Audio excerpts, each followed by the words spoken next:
আগবাঢ়ি গৈছো ৰেকিবুল হক চতু। তেওঁ এটা কবিতা পঠাইছে, কবিতাটোৰ শিৰোনাম দ্ৰৌপদী। আজিও মই চিঞৰো, মোক ভাগ নকৰিবা। মোৰ চিঞৰ পুৰুষৰ শৃংখলত উকমুকাই থাকে। কেতিয়াবা যদি দুৰ্যোধনৰ ৰাজসভা, কেতিয়াবা সীতাৰূপী ৰামৰ হাতত মোৰ চিঞৰ স্তমিত নহয়। মই যে দ্ৰৌপদী, পুৰুষৰ সমাজ শৃংখলত মই বন্দী। সলনি জানো হল? নাই হোৱা।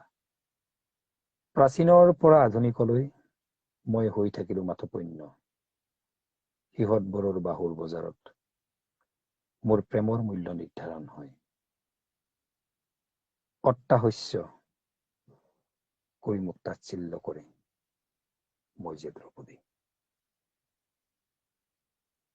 বাৰ বাৰ মোৰ হৈ বস্ত্ৰহৰণ, কেতিয়াবা নিৰ্ভয়া, কেতিয়াবা আছিফা। ন্যায়ৰ বজাৰত মোৰ হয় বাৰ বাৰ ধৰ্ষণ। ধনৰ ওচৰত হয় মোৰ পৰাজয়। এৰা সলনি একো হোৱা নাই। দ্ৰৌপদীৰ পৰা নিৰ্ভয়া হৈ ক্ৰমাৎ আছিফালৈ মই বহি থাকো। বুকুত লৈ অযুত যাতনা, পূজাবেদীত পুষ্পাঞ্জলিৰ লগত বৈ যায় মোৰ চকুলো। মই দ্ৰৌপদী। হাঁহি উঠে সিহঁতৰ হাতৰ শৃংখলত যেতিয়া মোক মান দিয়া হয় দেৱী। মই দ্ৰৌপদী, যাক পুৰুষৰ ৰাজসভাত কৰা হয় বাৰ বাৰ বিবস্ত্ৰ। সজ্জনে চকু মুদি উপভোগ কৰে দুৰ্জনৰ হাতত হোৱা মোৰ অপমান। সিহঁতে মোক নাম দিয়ে দেৱী। মোৰ শৰীৰটোক পণ্যলৈ সলনি কৰি সিহঁতৰ বাহুৰ বজাৰত নিলাম কৰা হয় মোৰ প্ৰেম। মই দ্ৰৌপদী। ধন্যবাদ। এজনী নাৰীৰ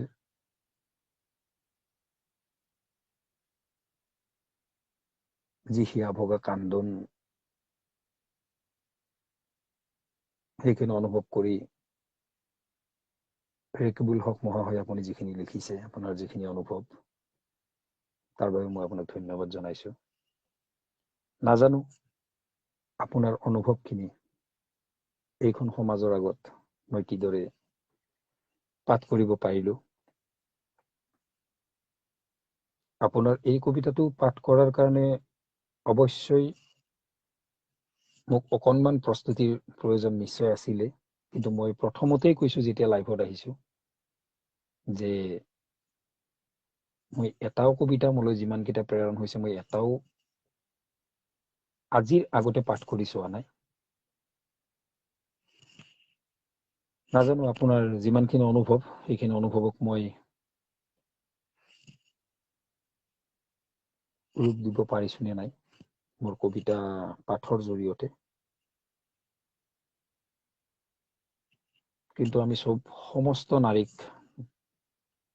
আমিতো দ্ৰৌপদী বা আমি সীতা এই বুলি আমি নাভাবো। মই ইয়াৰ আগতেও কৈছো, কাৰ কবিতা এটা পাঠ কৰিছিলো, মই পাহৰিলো, ২-৩টা পাঠ কৰিলো, যিহেতু মোৰ নামবোৰ মনত নাই, যিহেতু প্ৰথম দিনৰ বাবে আপোনালোকৰ আগলৈ আহিছো। নাৰী মা হয়, নাৰী সহধৰ্মিনী হয়, নাৰী ভগ্নী হয়, নাৰী নিজৰ জীও হয়।